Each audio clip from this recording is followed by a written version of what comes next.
balita na ito mga kaibigan.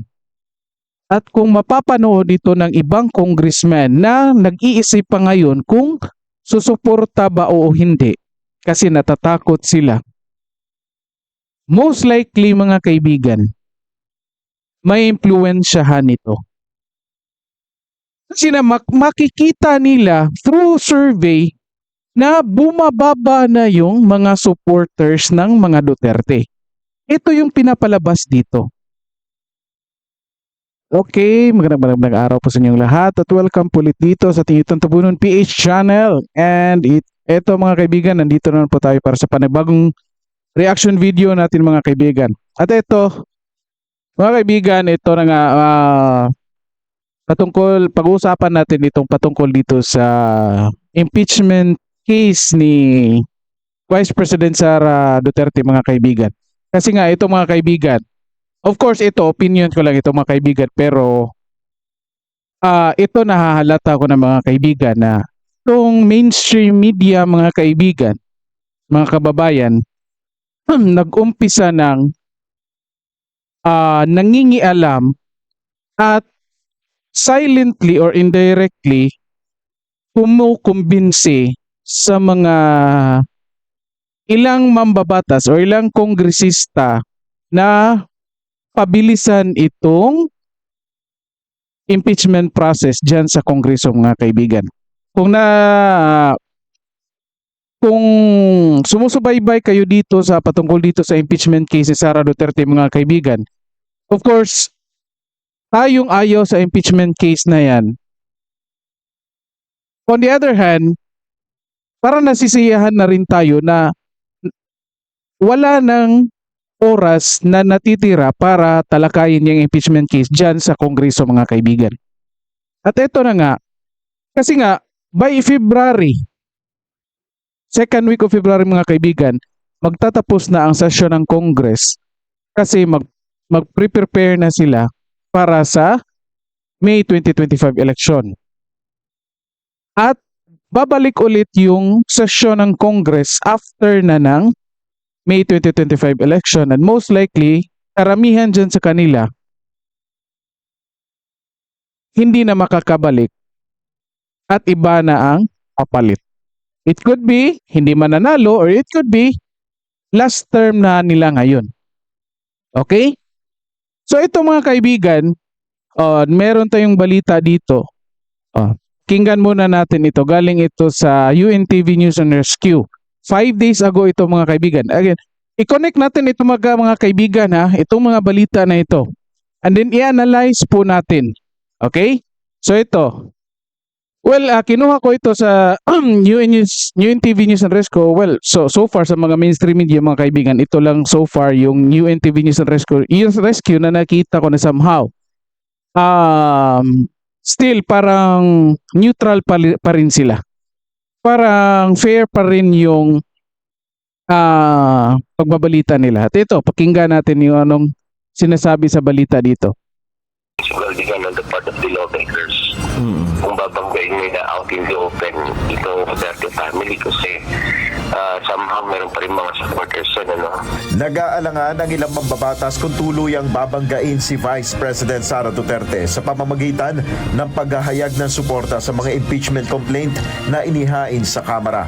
Ayon sa political science professor na si Dennis Coronacion, tiyempo na malapit na ang midterm elections, kaya naman magdadalawang isip ang mga re-electionist lawmakers dahil na rin sa mga natitirang Duterte supporters. Ito mga kaibigan na. So again, 5 days ago, tandaan na po natin itong balita na ito mga kaibigan.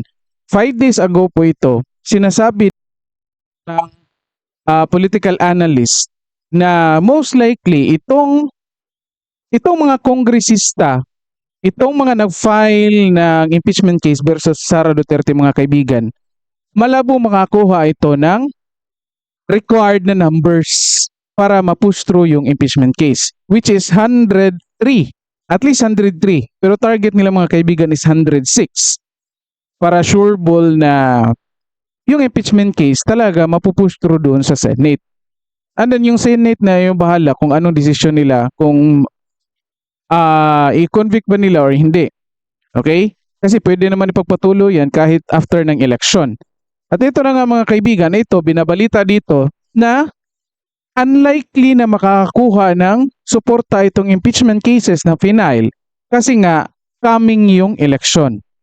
And most likely, alam ng mga karamihang mambabatas mga kaibigan na itong si Sara Duterte or itong mga Duterte, alam nila na malakas pa rin ang impluensya nito sa mga taong bayan, mga kababayan.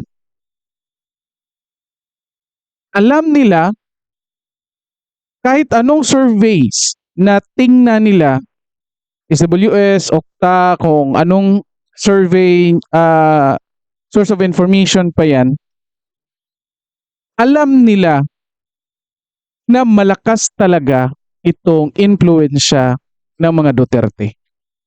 Kasi nga, doon sa mga hearings nila, hindi sila successful sa pagsira doon sa dalawang Duterte. Ni Sara Duterte at ni former President Rodrigo Duterte. Kasi nga, sa mga investigasyon nila, walang napatunayan. Kahit sino pang upuin nila dyan na resource person, kahit ano pang kasinungalingan ang sabihin, karamihan sa mga tao, lalo na yung mga taong bumoto kay Sara Duterte last election, naniniwala pa rin na wala itong ginagawang masama. Okay, ay eto ha. Again, 5 days ago ito binabalita. Kasi nga, nag-file ang impeachment case December pa, until now walang nangyayari mga kaibigan. Okay? So ito, tignan muna natin ito. Meron tayong balita ngayon. From UNTV pa rin. 7 hours ago. Kasi nga nag-meet yung Monday, kung tama yung pagkarinig o natatandaan ko na information, nagpatawag na nag-endorso ng impeachment case versus Vice President Sara Duterte. At eto. Congress, impeach Sara Duterte now! Congress, impeach Sara Duterte now! Di ba? Mukhang kulang sa practice. Kulang sa practice. Well, anyway, sige na lang. Well, of course, sino yung mga taong yan na nag-file ng impeachment case versus Sara Duterte. Ayan na nga mga kaibigan, minamadali nila itong Kongreso na i-file yung impeachment case para nga ma-file kasi meron sa kanila, pati kasi ito si Brosas at saka si Franz Castro, end of term na ito. At tatakbo ito ng senador ngayon. Okay? So hindi na ito makakabalik after May 2025 election dyan sa Kongreso. Kung mananalo ito ng bilang senador, then magiging judge ito or sila doon sa impeachment case ni Sara Duterte. Kaya nga, minamadali nila itong Congress. And again, alam natin na wala ng oras, pero meron pang paraan para mapadali itong impeachment case. That is yung pagkuha ng 103 na votes galing sa mga senador. Mga congressman, mga kaibigan. Ito ha. So connect natin. 5 days ago, nagbalita na karamihan sa congressmen na suportahan yung impeachment case versus Sara Duterte kasi nga baka maapektuhan yung eleksyon nila ngayong May 2025. At ito, ngayong araw na ito, nag-demand itong, or let's say last Monday, the other day, or let's say sabihin na natin Tuesday, nag-demand itong mga congressman, lalo na itong Makabayan Black, na nag-endorse ng impeachment case, na nag-demand sa Kongreso na madaliin yung impeachment case. Kasi nga natatakot yung ibang congressman. So anong ginawa ng ibang mainstream media patungkol dito? Para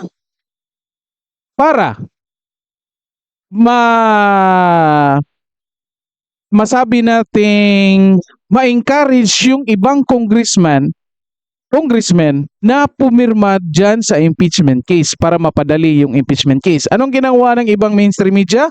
O ito, may balita tayo galing sa GMA7. Ito, isa sa mga mainstream media na sinasabing walang kinikilingan pero medyo halatang merong kinikilingan mga kaibigan. Ito, pakinggan natin anong binabasa. Ayon sa mga impeachment complaint laban kay Vice President Sara Duterte. Ay, umpisa natin. Mas maraming Pilipino ang sang-ayon sa mga impeachment complaint laban kay Vice President Sara Duterte kumpara sa mga tutol. Ayon yan sa survey ng Social Weather Stations o SWS. Nakatutok si Dano Tingkungko. O, di ba mga kaibigan? O, anong sinasabi? Mas marami pa rin daw ang Pilipino na sang-ayon doon sa impeachment case kay Sara Duterte. Di ba? O, kinokontrol na nila ngayon ang mga congressman, iniimpluwensyahan nila ngayon mga kababayan itong mga desisyon ng congressman doon, patungkol doon sa impeachment case versus Sara Duterte through nitong mainstream media mga kaibigan. Sige, papatuloy natin bago natin explain. Sa survey ng SWS nitong huling quarter ng 2024 na kinomisyon ng advisory at research consultancy group na Stratbase, 41% ang nagsabing sumasang-ayon sila sa mga inihaing impeachment complaint sa Kamara laban kay Vice President Sara Duterte. 35% 41% mga kaibigan agree. ang hindi sumang-ayon habang 35% lang yung disagree. Again, 41. Kung titignan natin mga kaibigan, mga kababayan, merong 6 na difference itong agree at saka disagree. So, lamang pa rin itong agree mga kababayan.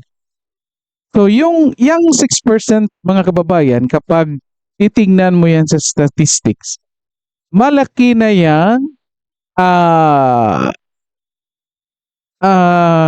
ibig sabihin yan, malaking influensya na yan. Meaning, malaking bilang na po yan kung i-convert mo yan sa actual total numbers of respondents ng survey. So, unless konti lang yung survey na kinuha nila. Pero most likely, itong mga surveys na ganito, nandoon yan around, let's say, 1,000. Hindi yan bababa ng 1,000 respondents, mga kababayan. At ito pinapakita na lamang yung mga Pilipinong may gusto na ma-impeach or ipagpatuloy yung impeachment case dito kay Sara Duterte. Kasi nga 35% lang yung disagree. Then, merong undecided 19%. So basically, sabihin natin ito yung mga neutral. Ito, papatuloy na. ang undecided. Kung hihimayin ang naturang impeachment ay pinakasuportado ng mga nasa balance. Tingnan ito. Ito, importante ito mga kababayan ha. In-itemize nila per location. Though hindi nga by city, but at least ito, makikita natin by location. Bakit ganito?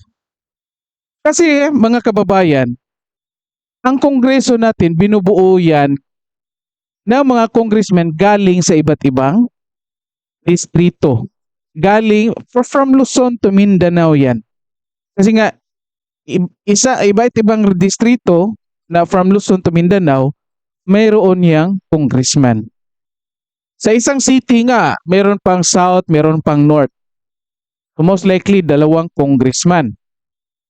At ito, pinapakita dito na, ito halimbawa, in CR, 45 yung nag-agree. Luzon, 50. So, let's say, sabihin natin half. I don't know kung percent, mapakinggan natin ulit. Luzon, kung saan 50% ang sumang-ayon. 50%. Ito naka-percentage ito mga kaibigan. Ang laki niyan, 50%. Besides 40%, Mindanao, 22%. Sinundan ng National Capital Region, Visayas at Mindanao. Pinakamarami naman ang hindi sang-ayon sa baluarte ni Duterte sa Mindanao kung saan 56% ang nagsabing hindi nila Mas marami pa rin sa Mindanao ang disagree, around 56%. Sa Visayas, konti lang, 33%. Ako dito kasi marami kong kaibigan na sa Visayas, ayaw nila na ma-impeach si Sara. At the same time, gusto nila matanggal si Martin Romualdez. Ito questionable itong mga kaibigan. Well, anyway, baka kasi by chance naman talaga yan. Pag nagkanda ka ng survey, yung sampling mo, by chance naman talaga yan. Anyone can be respondents sa mga survey. Ito mga kaibigan, ang mga kababayan, NCR 37%, Balance Luzon 25%. So pinapakita dito, mga kababayan, na malaki na yung total numbers na gusto ipagpatuloy yung impeachment case versus Sara Duterte. So anong ibig sabihin nito mga kaibigan? So ito, i-connect natin itong tatlong videos na pinapakita ko. Nung una, first video na pinapakita ko ay yung balita na takot yung mga congressmen na magpapakita ng suporta doon sa impeachment case kasi nga alam nilang marami pang supporters itong mga Duterte. And of course, alam natin yan.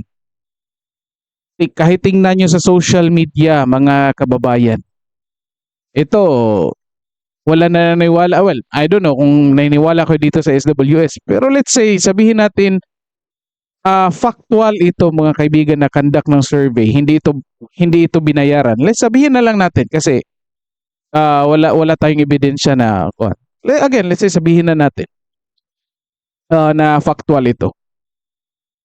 Di ba? But still, kung pupunta kayo sa grounds, alam natin na ang dami pa ring supporters ng mga Duterte. So yun nga, natatakot ang mga congressmen. At ito ngayon, yung mga congressmen, lalo na itong Makabayan Black, na nag-endorse ng impeachment case, minamadali na yung Congress na suportahan yung impeachment case para ma-push through na yan bago pa mag-election. At ano yung ruta na gagawin? Hindi na i-endorso yan doon sa Committee on Justice para hindi na mag-aksaya ng oras sa hearing. Anong gagawin? By the time makakuha sila ng 100, at least 103 mga kaibigan, na congressman na pipirma dyan sa impeachment case, didiretso na yan sa Senate. So regardless, before or after election, pag mayroong impeachment case na naka-ready dyan, kahit sinong mananalo na senador ngayong after 2025 election, magiging mapapatuloy yan. Okay? So ito, anong ginawa nitong, lalo na itong GMA? O sabihin na nating karamihan sa mainstream media kasi I think meron ding ibang mainstream media binabalita din ito. Kailan ito? 4 hours ago lang. 4 hours ago lang po ito. So ito, binabalita nila na pinapalabas nila na mas marami ng tao ang gustong ma-impeach itong si Sara Duterte. Automatic yan. Kahit sabihin nyo, hindi naman yan yung survey. Ang survey gusto yung agree doon sa impeachment complaint. Well, basically, the fact that you are agreeing doon sa impeachment complaint versus Sara Duterte, automatically, we can conclude na gusto mong ma-impeach si Sara Duterte. Kasi in the first place, kung ayaw mo na ma-impeach si Sara, din, automatically, ayaw mo rin ng impeachment case or complaint. And again, kasi nga gusto mo, sinasabi dito na gusto ng mga tao, again, 41% ng mga tao ay gusto ng impeachment case. So, dahil sa balita na ito mga kaibigan, at kung mapapanood ito ng ibang congressman na nag-iisip pa ngayon kung susuporta ba o hindi kasi natatakot sila, most likely mga kaibigan, may impluwensyahan ito. Kasi na makikita nila through survey na bumababa na yung mga supporters ng mga Duterte. Ito yung pinapalabas dito. Again, ito yung pinapalabas. Then meron ding ibang surveys na yung trust rating ni Vice President Sara Duterte bumababa rin.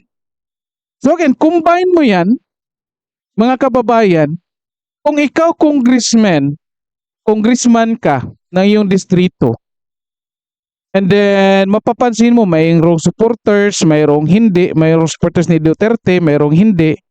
So magdadalawang isip ka talaga. At ito, nang dahil sa balita na ito mga kaibigan, mapapaisip ka, baka nga nawawala na ng supporters itong mga Duterte. So, iisipin mo na baka ito na yung oras na babaliktad ka na. Parang ito yung hudyat na hinihintay ng mga congressmen para magdesisyon para suportahan itong impeachment case versus Sara Duterte, mga kaibigan, mga kababayan. O, natatakot ba tayo dito? Of course, hindi tayo natatakot dito. Doon sa impeachment case versus VP Sara Duterte. Natatakot ba si Sara? Of course, hindi. Kasi nga, alam naman natin at alam ni Sara Duterte at alam ng taong bayan na wala nga sila napatunayan patungkol doon sa mga issues na pinaratang nila kay Vice President Sara Duterte. Sinasabi nila confidential funds. Yet hindi nga nila alam saan napunta yung confidential funds. So hindi nila makonclude na ginamit ba sa tama or mali. Kahit may nagsabi na sa DepEd na nagbigay ng bribe si Sara Duterte. Anong ebidensya mo? Yung sobre.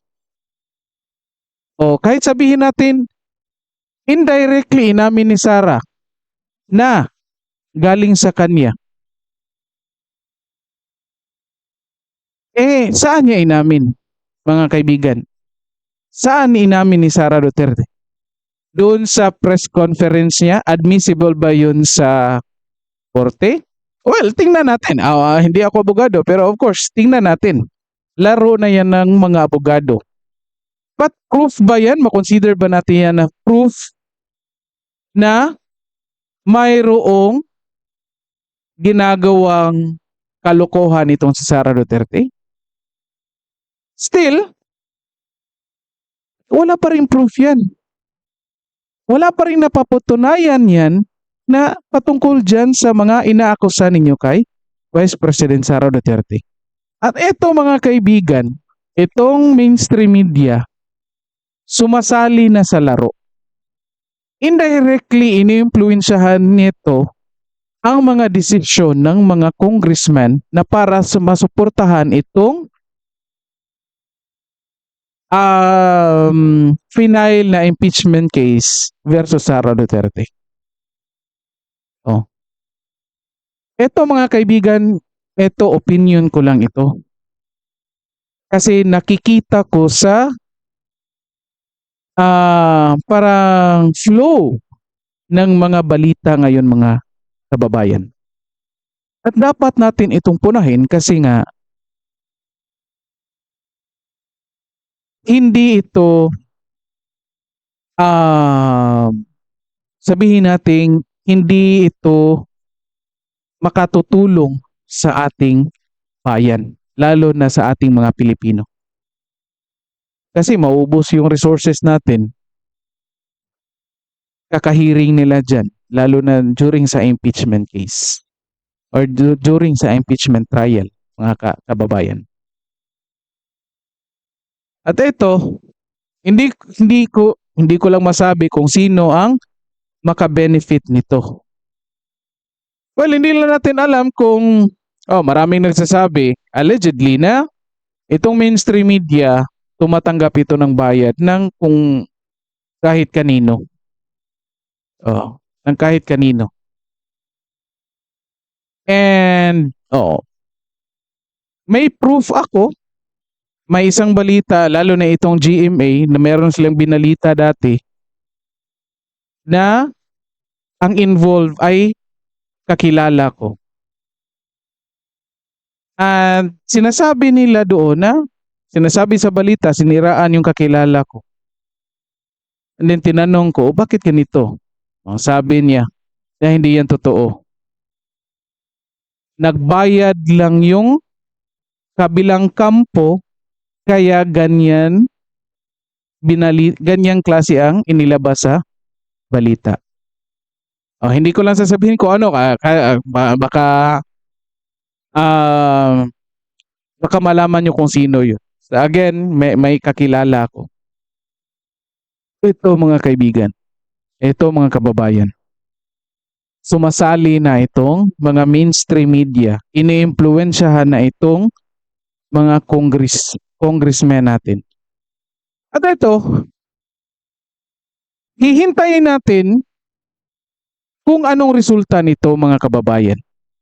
Hintay tayo ng mga ilang araw or kahit ilang linggo. Expect tayo na dadami ang boboto nitong impeachment case versus Sara Duterte. And karamihan sa atin mga kababayan, hindi ito napapansin. Kung napapanood nyo itong video na ito, please share mga kababayan para malaman din ng ibang tao ito. Para maintindihan rin at makikita din kung ano ang role na ginawa ng mainstream media dito kay Vice President Sara Duterte. Again, kung napanood nyo ito, hintayin natin kung anong mangyayari. So expect tayo na dadami yung susuporta or pipirma doon sa impeachment case versus Sara Duterte mga kababayan. Okay? Well, wala tayong magagawa. Again, hindi tayo natatakot na ma-impeach si Sara Duterte or mapapatuloy yung impeachment case. Kasi nga alam natin. Ang hindi lang natin magustuhan na mangyari dito mga kababayan, kasi nga itong impeachment case, hindi ito evidence-based . Kasi kahit anong gawin ni Sara Duterte mga kababayan, kahit anong explain niya, kahit anong present ng evidence niya doon sa impeachment court, yung Senate, kung marami talaga ang ayaw or kalaban ni Sara Duterte doon, may impeach talaga yan. May impeach talaga yan. Well, paano ko nasabi? Nakita ko na yan nung time ni Chief Justice Renato Corona. Nakita ko na yan. Ako, sumubaybay ako doon sa impeachment case ni Renato Corona. Ang daming magagandang ebidensya na pinapakita yung side ni Chief Justice Renato Corona. Nasabi, well, hindi ako abogado, and yet napansin ko nga ito, valid itong mga arguments nila. And yet,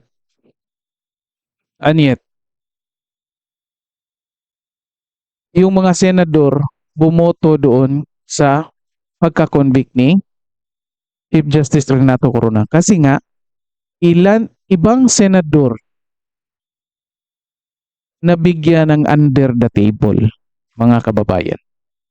At posible, mga kababayan, mangyayari ito kay Vice President Sara Duterte. Ang laki ng budget ng presidente ngayon sa confidential and intelligence funds, mga kababayan. Hindi natin alam baka yung confidential and intelligence funds ng Pangulo natin ni Bangag ni President Bongbong Marcos ngayon ay magagamit yan pangbigay doon sa mga senador para iboto na ma-impeach itong si Vice President Sara Duterte. I hope mali yung prediction ko, mga kababayan. I hope lang. And yet sinasabi natin ito para tayong lahat, mga kababayan, babantayan natin ito. Okay? So lahat tayo magbantay sa mga susunod na araw. Tignan natin kung ano ang epekto ng balita na ito patungkol dito sa survey na inilabas nila. At dito na lang po muna tayo. Please like and share ng video na ito para again malaman din ng iba, maintindihan din ng iba, at makikita din nila kung anong epekto ng mga balita ng mainstream media dito sa ating bansa. Okay, at dito na lang po muna tayo, and maraming salamat po sa inyong lahat at magandang araw.